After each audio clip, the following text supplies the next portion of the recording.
Hello and welcome to a Star Citizen Persistent Universe monthly report, going over what Cloud Imperium have been working on over the last few weeks and what they're focused on now in May and Star Citizen's development journey. So, the EU vehicle content team have completed their final pass on an all-new vehicle, and the level of detail 0 art pass began on one of its variants. We do know that Cloud Imperium are planning on releasing some new ships and vehicles at Fleet Week. Things like the Misk Fury are likely. Another new ship passed the white box stage as well. This is nearing completion and will move on to its next production step once the upcoming review is completed.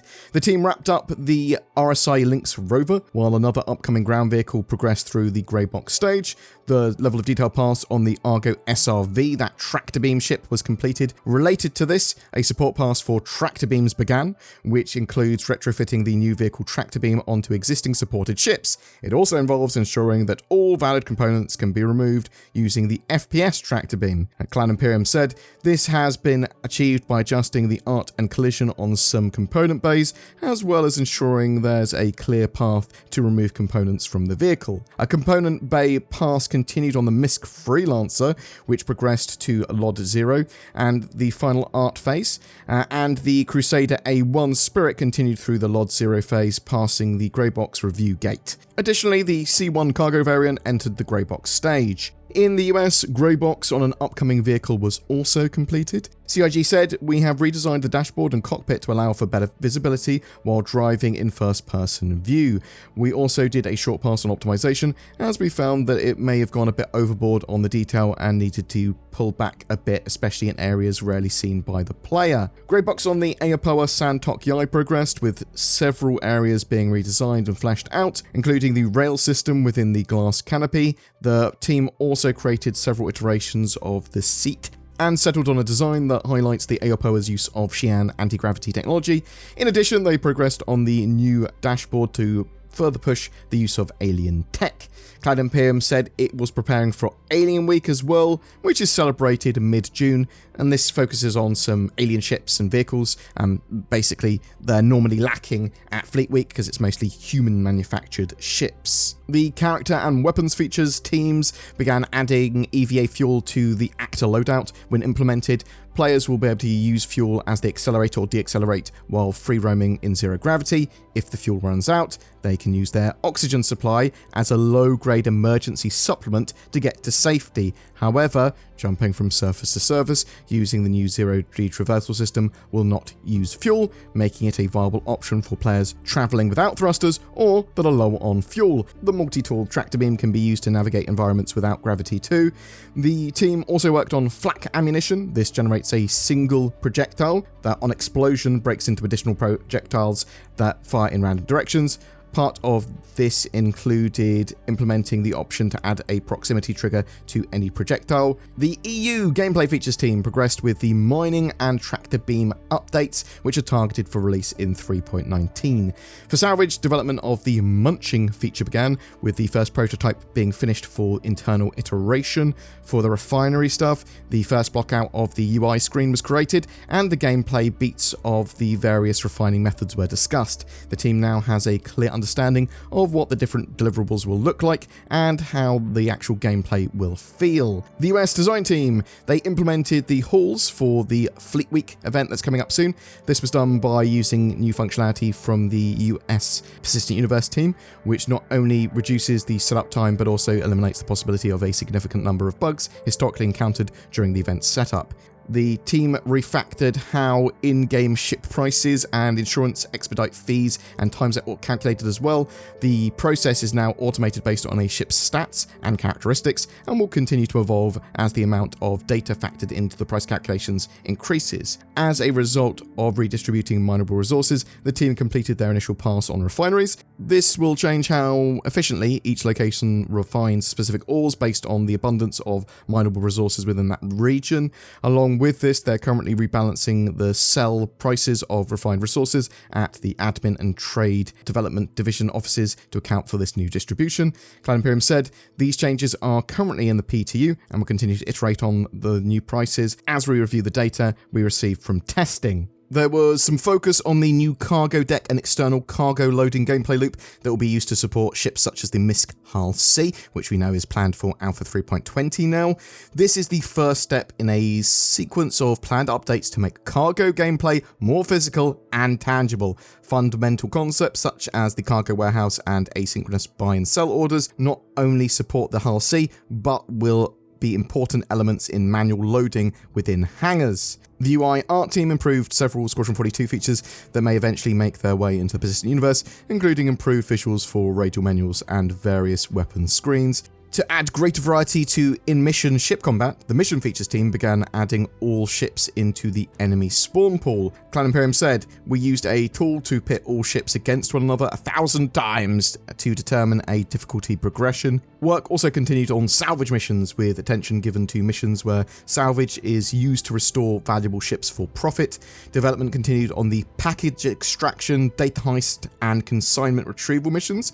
Various ships' interiors were also marked up ready for combat. On the code side, many much needed fixes were added, while work on players defending their ships is almost complete and will begin testing soon. The Systemic Services and Tools team progressed with the Service Beacon refactor and several bug fixes for Alpha 3.18.2. They also completed various shop optimizations and began prototyping mission markers for bounty hunting. They're currently preparing to work on the virtual NPC service. Narrative continued to give items, clothing, and armor names and descriptions, and worked with design to improve salvage missions. They also supported initiatives to help newer players learn the game, like with the new player experience in Alpha 3.19. They looked at expanding the air traffic control dialogue to support new gameplay, including the new cargo features. Work on Pyro continued, with narrative helping the content team develop lore for the system's initial contracts and how players can interact with the various outlaw groups. Additionally, they planned upcoming work to further develop the game's Xeno languages. We do know that sort of languages in Star Citizen are similar to Klingon, and the fact that they're actually, although made up for science fiction purposes, are usable and learnable. The lighting team progressed with core work on cave lighting, which will be added to the Persistent Universe's new and existing caves. Progress continued on Ruin Station alongside other smaller tasks as well. The in-game branding team continued the interior and exterior signage for Pyro's Ruin Station. VFX provided support for several props and interactable items, including new types of volatile cargo. They also progressed with tasks for several locations, such as Lorville and various rock caves. A cleanup pass was also done on some older locations, which involved tidying up the level's layers and making sure placed particle effects were named correctly. The graphics team worked towards enhancing the game's realism and functionality with a range of long-awaited features and upgrades. Streaming locally compiled skin meshes is now possible, allowing for much quicker loading and replications of release builds. The editor also has a new HUD feature that indicates when resources are being compiled. Water volume fine-tuning began for use on planets, specifically with atmosphere and fog volumes. These integrations are part of the planned Q2 water features, which also include water ripple simulations in all bodies of water, even down to puddles. Various performance and compatibility improvements were made to the CPU core renderer. They also began moving volumetric clouds to Vulkan and gas clouds. They're currently looking to enable the feature following essential compatibility, functionality, and visual quality control fixes. So Vulkan soon, hopefully with 3.20. The UI tech and graphics teams made considerable progress on the interior map feature. The map's core visual features were completed, with the current focus on performance improvements and polycount optimization. A temporal super resolution prototype was integrated too, paving the way for more improved resolution and clarity across the game. For the ongoing development of fire tech, a new shared resource manager now efficiently manages 3D textures across multiple fire emitters. There are lots of core engine improvements as well. Star Build, the new internal code build system, is in the final stages of having Linux support enabled. Afterward, the team will start to roll this out internally. For memory management, they're continuing to develop an internal tool to better analyze memory usage and later reduce the memory usage of the game. For Gen 12 renderer, the team ported the last remaining legacy rendering passes to the new API. They are also beginning to delete no longer needed legacy code. Improvements to the streaming systems began as well. First, the team simplified the logic to update the per instance streaming data, which will leave less code to maintain. Additionally, they began moving streaming logic away from the main thread to background workers. This affects the frame time less and streams objects much faster. The entity lifetime system was also updated to allow the designers to specify areas with different rules. For example, adding aggressive cleanup to areas where gameplay is important, like hangars. They made some improvements as well to physically based wheeled vehicles and how they sort of handle contact with hard surfaces. They made some improvements to long-term persistence as well, with Cloud Imperium saying, "We rely on LTP, long-term persistence, for players to be able to transfer progression between releases. LTP had to be completely rewritten for persistent entity streaming, as the old implementation had fundamental issues and would not fit with the concept of full persistence. The new system monitors the global player inventory and simply creates and destroys LTP records for aggregates stowed into or unstowed from inventories." We know that persistent entity streaming has actually caused a load of problems with 3.18, but with all the improvements they made with it and the sort of more aggressive culling of entities that aren't needed in those areas, in the short and mid-term, they look like they've significantly improved this for 3.18.2 and even more for 3.19. Boom! That's it for your monthly report for the Star Citizen Persistent Universe this time.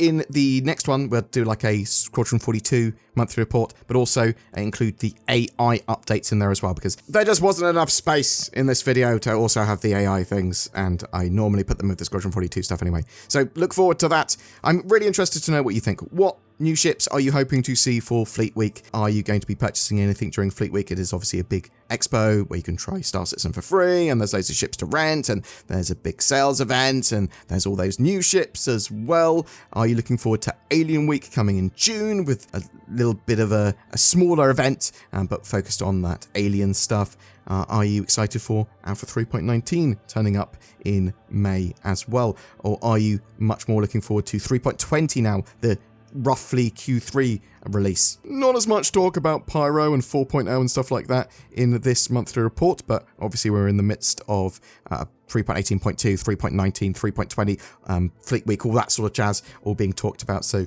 I can see why it's more centric on those sort of categories and patches. Are you looking forward to all those new missions that they're working on, the package extraction, data heist, and consignment retrieval missions? Whatever your thoughts though, I'd love to hear from you in the comments below.